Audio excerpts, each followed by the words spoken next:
Every image can be embodied, but unless man himself enters the image and thinks from it, it is incapable of birth. Therefore, it is the height of folly to expect the wish to be realized by the mere passage of time. That which requires imaginative occupancy to produce its effect obviously cannot be effected without such occupancy. We cannot be in one image and not suffer the consequences of not being in another. Imagination is spiritual sensation. Enter the image of the wish fulfilled, then give it sensory vividness and tones of reality by mentally acting as you would act were it a physical fact. Now, this is what I mean by spiritual sensation. Imagine that you are holding a rose in your hand. Smell it. Do you detect the odor of roses? Well, if the rose is not here, why is its fragrance in the air? Through spiritual sensation, that is, through imaginal sight, sound, scent, taste, and touch, man can give to the image sensory vividness. If he does, all things will conspire to aid his harvesting. And on reflection, he will see how subtle were the threads that led to his goal. He could never have devised the means which his imaginal activity used to fulfill itself. If man longs to escape from his present sense fixation, to transform his present life into a dream of what might well be, he has but to imagine that he is already what he wants to be, and then feel the way he would expect to feel under such circumstances. Let him, like the make-believe of a child who is remaking the world after its own heart, create his world out of pure dreams of fancy. Let him mentally enter into his dream. Let him mentally do what he would actually do were it physically true. He will discover that dreams are realized not by the rich, but by the imaginative. Nothing stands between man and the fulfillment of his dreams but facts, and facts are the creations of imagining. If man changes his imagining, he will change the facts. Man and his past are one continuous structure. This structure contains all of the facts which have been conserved and still operate below the threshold of his surface mind. For him, it is merely history. For him, it seems unalterable, a dead and permanently fixed past. But for itself, it is living. It is part of the living age. We cannot leave behind us the mistakes of our past, for nothing disappears. Everything that has been is still in existence. The past still exists, and it gives and still gives its results. Man must go back in memory, seek for and destroy the causes of evil, however far back they lie. This going into the past and replaying a scene of the past in imagination as it ought to have been played the first time, I call revision. And revision results in repeal. Changing our lives means changing the past.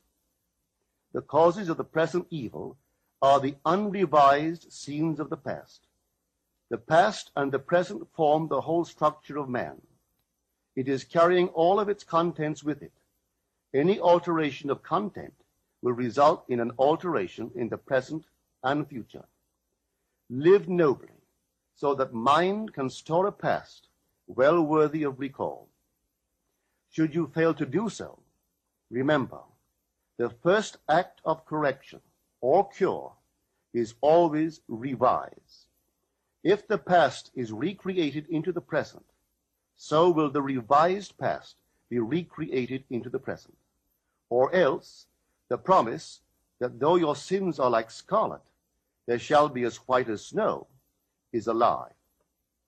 The question may arise as to how, by representing others to ourselves as better than they really were, or mentally rewriting a letter to make it conform to our wish, or by revising the scene of an accident, the interview with the employer, and so on, could change what seems to be the unalterable facts of the past. But remember my claims for imagining. Imagining creates reality. What it makes it can unmake. It is not only conservative, building a life from images supplied by memory, it is also creatively transformative, altering a theme already in being. The parable of the unjust steward gives the answer to this question.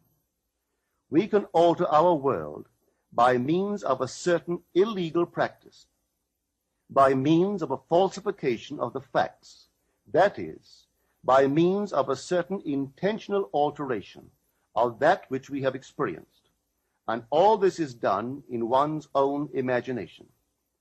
This is a form of falsehood which not only is not condemned, but is actually approved in the gospel teaching.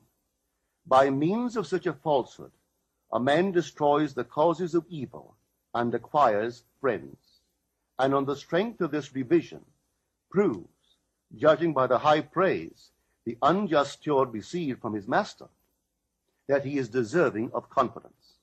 Because imagining creates reality, we can carry revision to the extreme and revise a scene that would be otherwise unforgivable.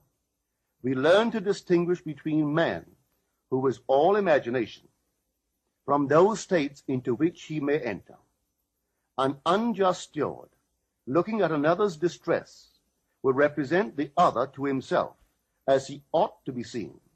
Were he himself in need, he would, like the man on the cover of this record, enter his dream house in his imagination and imagine what he would see and how things would seem and how people would act after these things should be. Then in this state he would fall asleep, feeling the way he would expect to feel under such circumstances. Would that all the Lord's people were unjust stewards, mentally falsifying the facts of life to deliver individuals forevermore.